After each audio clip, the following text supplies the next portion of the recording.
Most of us think we have a problem in our life unless we have something that's a bigger problem to contrast it with.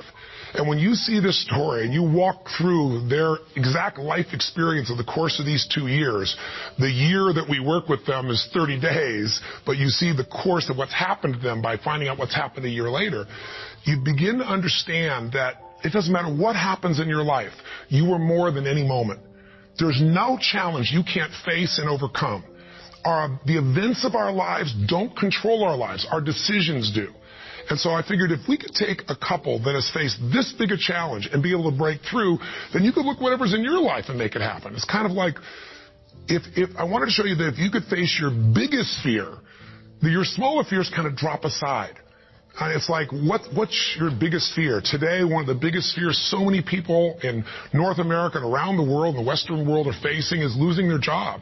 It's a horrific possibility. It has impact on your family, your psychology, your emotion, so many things, your choices. But the truth of the matter is, what's a problem? Losing your job is a massive problem until you find yourself in a position where you lose all your savings. What it took you maybe 10 years of working to get. Then what's a problem after losing your savings? That's not a problem anymore when all of a sudden you lose your leg or an arm or something horrific happens to one of your children. That's not a problem when someone tells you all of a sudden that you have terminal cancer. And I've had those moments where somebody says you've got that tumor in your brain and we don't know what it means. Those moments take your other problems and make them disappear. And you know what's interesting? When you ask most people in North America, what's the greatest thing that could ever happen to you? Give them 10 seconds. It's been done over and over again. First 10 seconds, what comes to your mind? What's the best thing that could ever happen in your life? The majority of people in North America say what? Can you guess?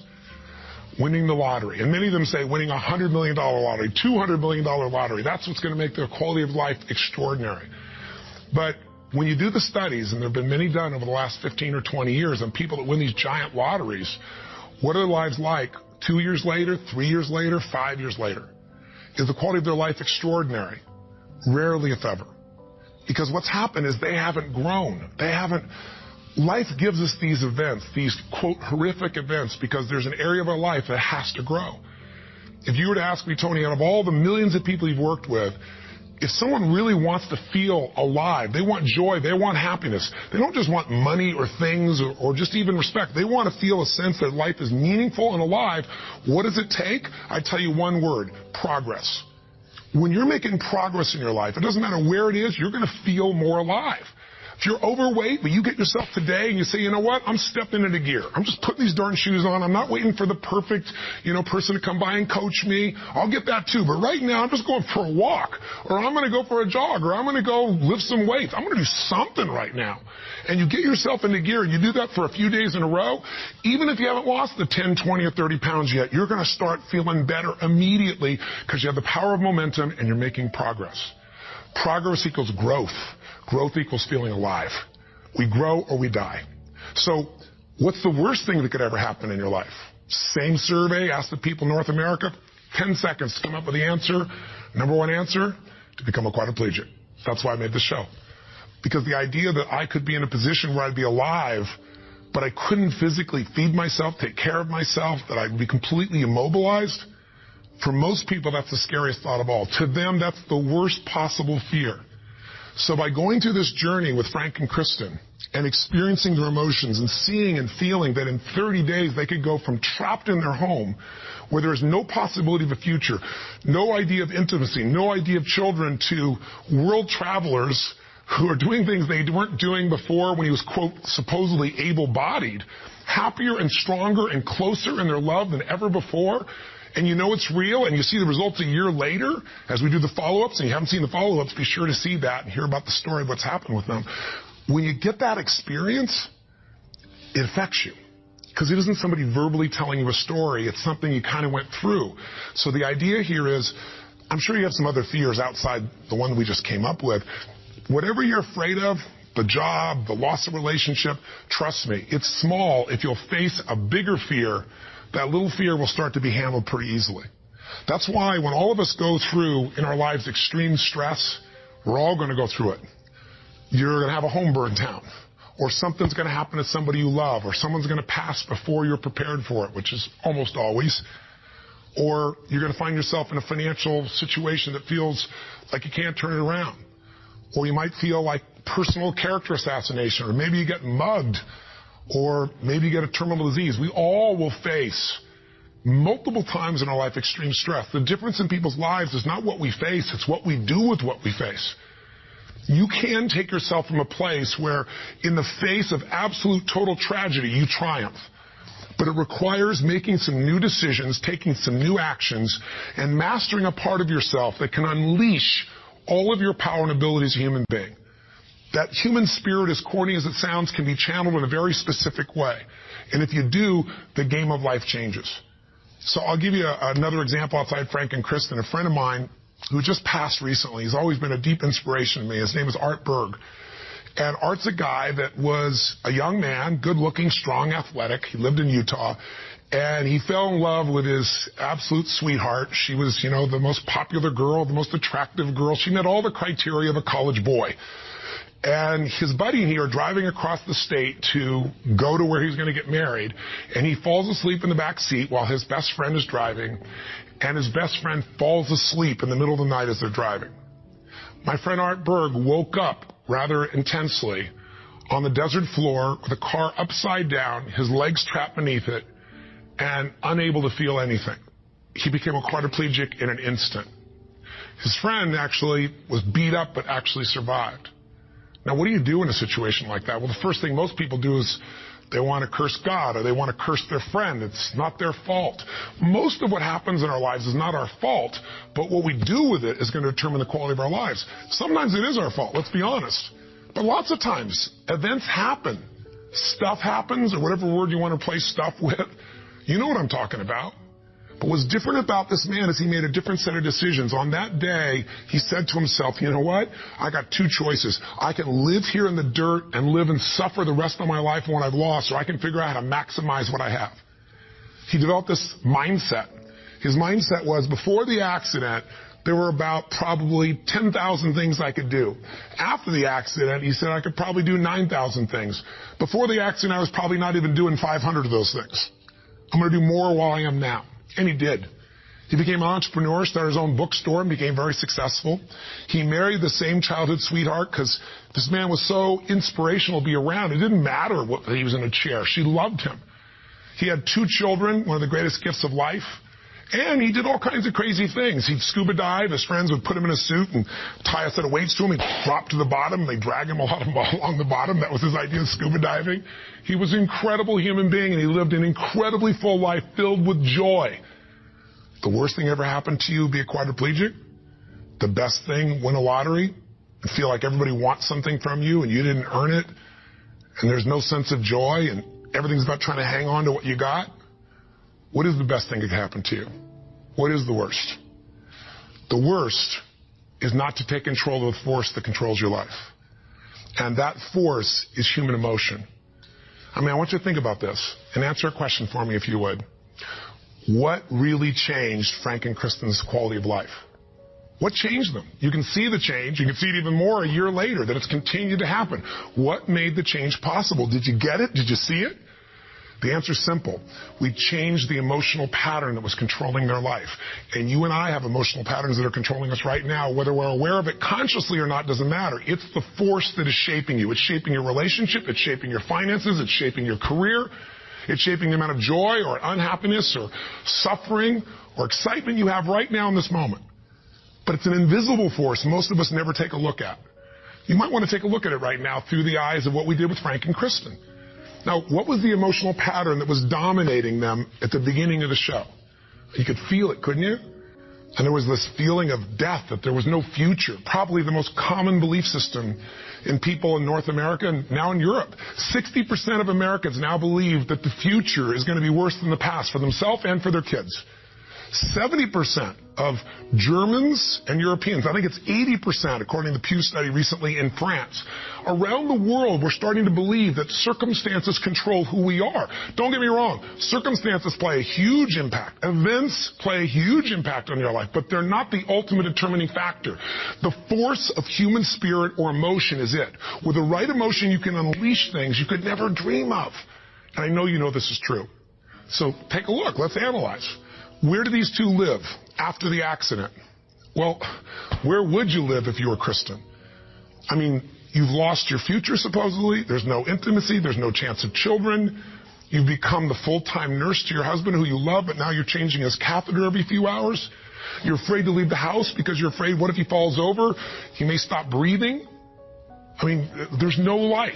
So she goes from the emotions of feeling depressed for the life she's lost to feeling angry. I call it a crazy eight. We get tired of feeling sad, and then we'll get angry for a while, and then we beat ourselves up for being angry at ourselves or God or our partner, and then we get all depressed again. It's a common pattern. You don't have to have something like their event happen in your life to get stuck in a crazy eight. But interestingly enough, she's living in that place, and now what's Frank doing? Frank wants to help his wife, but he's got a limitation we got to break through. He's got a belief. All breakthroughs start with a change in your beliefs. Because once you believe how something is, that means you're certain that's how it is. If you're certain it can't change, you're right, it can't. I can't convince you. No one else can convince you. And Frank's thinking, I'm helpless, and I've harmed my wife. And he's living with the emotions of guilt and sadness and depression. And when he's tired of that, he gets completely overwhelmed because he says, if I just would have not jumped in, or if I would have jumped in a different spot, or a million other things that they were different, then I wouldn't have destroyed my wife's life. Instead of saying, my wife needs me right now, and I don't give a damn if I'm trapped physically in this chair, my soul, my spirit's going to reach her. That's my assignment, to get him to remember that power. To not only get him to remember it, but to get him to use it and shift his wife. And that's what we did through this process. How? Well, the process really was giving him a series of experiences that would change his entire belief about who he is. I could try to tell him, oh, here's what you can do. Yeah, I'm 6'7", and I obviously have use of all my appendages. Easy for me, right? But if I get him to have some experiences, like I bring him to Fiji, and I show him he can get out of the house, more than get out of the house, become a world traveler, and go through all the challenges that are part of that if you watch our little section of the story behind the story, you'll hear some things that weren't in the show about that, by the way. But I get him to travel to Fiji, and the first thing I got to do with him is I got to get him to experience, not know intellectually, but experience he can make a difference for his wife. He is not helpless. She needs him, and he can transform her. He can take her from crying, sad, out of control, angry, to laughing and giggling and feeling love that fast. It's a beautiful moment in the show if you watch. And all it is something called presence. Something if you're not clear about, do some homework, follow up with us or someone else, figure out how to create that, because that's what changes relationships. Presence. It works. And Frank starts to understand, not verbally, but by his own experience, hey, I don't have to live in that sadness or that feeling of being unworthy or that feeling of being overwhelmed. I can matter. I can matter to her.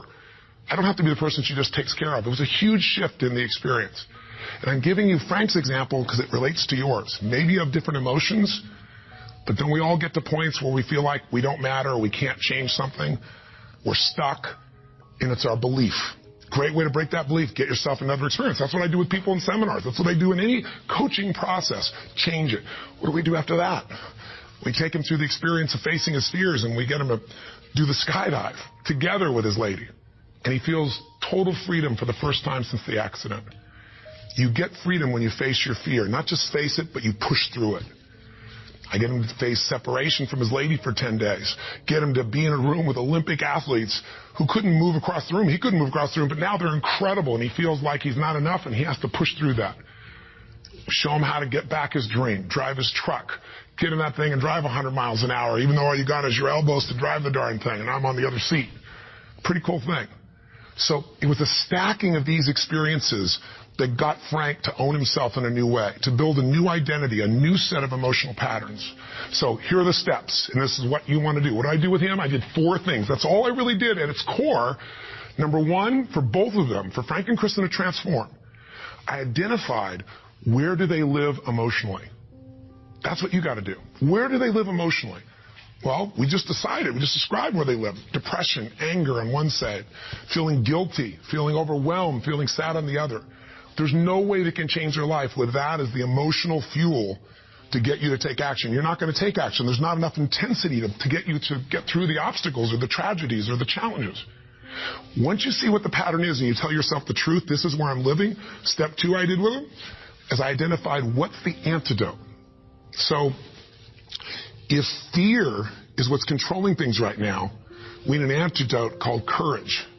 Now, courage doesn't mean that you're not scared. Courage just simply means that you're scared to death, but you do it anyway. It's an emotional muscle. It doesn't feel good. You just exercise it. That's what courage is. I mean, everybody you know has different emotional patterns. And it may be hard to see it in yourself, but I bet you know it in other people. I mean, come on. Don't you know somebody who lives every day and they're angry all the time, or they're pissed off, or they're frustrated, or they're worried all the time? I mean, haven't you met people at different times who, don't you know somebody that's always kind of playful or crazy or cracking jokes? Better yet, do you know somebody who's not really funny, but they think they are? You know? And they tell a stupid joke and everything else. It's not even funny, but they crack themselves up so much that you find yourself cracking up, right? I mean, people have patterns. The question is, what's yours?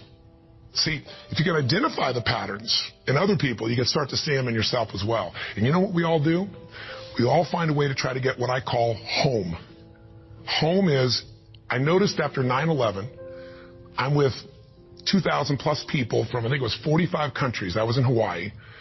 The accidents happened, the tragedy happened, you know, the attacks happened, and we got the information at 3 o'clock in the morning in Hawaii, and we had, you know, 100 plus people, 200 people that were from New York, many of which, you know, worked and had offices and friends in the towers, and all their friends died, or their whole company disappeared. And I had to bring these people in from all these countries with different religions, different backgrounds, different belief systems. Some people were celebrating. Other people were crying and saying it was the end times. It was unbelievable. I noticed all this emotion around me. And the biggest thing to put them all together is I had to say, what's really going on here? And I noticed angry people got angry. Sad people got sad. Guilty people, a nurse, she was guilty. She wasn't there helping people, but she's always guilty. The angry lady's always angry. We all have a home. Many of the people didn't live in the United States, didn't know anyone in New York City, and they were yet angry, guilty, or sad. Why? They weren't angry, guilty, or sad about the 3,000 people a day that die of cancer and heart disease. They're all mothers, fathers, children. I pointed out that day. You can't be convenient with your compassion, and yet most of us are. We're unaware that we use events as a trigger to get home, back to the patterns we know, even if it's uncomfortable. So if you identify where you live, emotionally, the patterns are limiting you, the second piece is find the antidote. Courage can replace fear. If you're feeling this unbelievable feeling of overwhelm, you need love or support. And not just go get it, go give it. See, finding that antidote starts to change the game. And then after you identify it, you find the antidote. Number 3 is you got to practice that emotion. I know that sounds weird. I'll explain what I mean in a moment. But you got to do that emotion enough consciously that you can go from frustrated or depressed to determined. And you know how to shift that gear, and it's not fake, it's not some pump up, it's real. And it changes your life when you can do that like that. And it's a biochemical change. It's not some I'm happy, positive thinking BS. That's not what I teach. I'm not here to tell you go to your garden and chant there's no weeds. I'm here to say there's the weed, go pull it out. But you're not going to pull it out without determination, without passion, without commitment. Am I making sense? So if you know the pattern, if you find the antidote, if you practice it enough, and then the final step, you condition it. You practice enough that you can just automatically go into it. That's when your life changes. So what are you going to do as your assignment for this week to take this little 10-minute, rant I'm giving you and convert it into a massive, measurable increase in the quality of your life? I can't do that for you. You can do it for yourself if you do what I tell you. Here's what you're going to do. Step 1, and this will be on the web as well. Step 1, you got to identify where you live. So where do you live? Where do you live emotionally? You personally, just like we did with Frank and Kristen. There are thousands of emotions. There's 4,000 words in the English language, I should say, for different individual emotions. I did the research on it years ago. I'm going to have you take out a piece of paper, pen, take out your notebook, computer, get a page. On one side, one column, write all the emotions that you experience at least once a week that empower you in some way. Love, passion, excitement, creativity, whatever it is. Peace, determination, I don't know. What are yours? I want you to write the emotions, though, you don't experience once in a while. The ones you experience at least once a week in a powerful way and really feel it. Not an emotion you feel once every blue moon. On the other side of that page, or if you do it on our little application or wherever we put it here, the other side I want you to write all the negative emotions, or to be more fair, all emotions can be positive if you use them, all the disempowering emotions. the ones that tend to put you in a state where you don't follow through. And I want you on that side to write all of them and do it simultaneously. Just keep making your list. What are the emotions I go into that mess me up, like feeling frustrated or overwhelmed or lost or alone or depressed or pissed off and rageful, whatever it is you go. And again, not emotions you experience once in a while, the ones you experience at least once a week. So make a list of all the emotions you experience at least once a week, ones that empower you, ones that disempower you, on the list. That's step one. That's identifying where you live. And circle the top two out of the whole list that you experience most often that are empowering, and the top two you experience most often that are disempowering. That'll be step one. Now, I'm trying to explain it to you here. It will be right in front of you as well, so if you forget what I'm saying, it's going to be on the little checklist. But I want you to know what I mean. Step two, let's identify the solution. So you look at your list, and you see on the disempowering list, I got sadness and depression, or I got feeling lonely, or I've got feeling rage and anger, or I got feeling fear. What emotional state would you like to feel in that situation that would change your life? If it's fear, maybe it's courage. Again, courage doesn't mean it's easy, doesn't mean you feel, confident. It just means you're going to do it anyway. Maybe it's determination. Maybe instead of feeling alone, you feel loving and you go give to somebody else. What's the antidote? What's an emotional pattern that if you live that, it would change the game? Is it faith? Is it passion? Is it courage? Is it playfulness? You're taking things just too damn seriously. You've forgotten perspective. Go watch the show again. See if you really have a problem. See if your problems are as challenging as the people you just saw who transformed their tragedy into something tremendous, something beautiful, something magnificent, something meaningful, something that can even help other people that are watching. That's the beauty. So that's the second step. What's the antidote? Come up with your antidote emotion. Step three is you got to practice that emotion. Now, I know that sounds silly, stupid, kind of weird. But if you came to a seminar with me, you'd see, 3,000, 10,000 people. And we do this, and we condition that a new emotion till you can shift gears. Have you ever heard about the fire walk? It's not about the fire walk. I do skydiving, all kinds of crazy stuff. It's a metaphor for how do I go from afraid, the fire's metaphor for whatever you don't follow through on your life, whatever holds you back, to snapping and going to a state of mind where I just move through. It's not this big mind over matter thing. It's mind over emotion. It's shifting. And when you learn how to go from scared to determined in action, what can't you do in your life? So we show you how to do that. But for right now, I'll give you just a quick example. Understand that emotion is really created by motion, by the way you use your body. So quick example, real quick. Imagine a time when you know someone who's depressed or you were depressed. If you ever felt that way, I'm sure you have at some time. And think about what you do with your body. When somebody's depressed, do they get all excited, talk faster, gesture? No. Everything kind of slows down, doesn't it? What happens to your shoulders? They drop. Where's your head when you're depressed? Drops. Where's your breathing? Full or shallow? It becomes shallow. You talk loud and fast or slow and quiet? Slow and quiet. More hesitant. Now, emotion is created by motion. You can try and think yourself in I'm happy, but if you go I'm happy, and your body's like this, nothing's going to change. We can change our biochemistry by eating, by taking a drug, by smoking a cigarette, because then you take a different breath. You eat food you like, you fill up your tummy, and you start to breathe nice. Your whole mental, emotional state changes, doesn't it? So what I'm saying is you don't need the cigarette. You don't actually need the food. You can just physically learn to say, this is what I do when I'm depressed.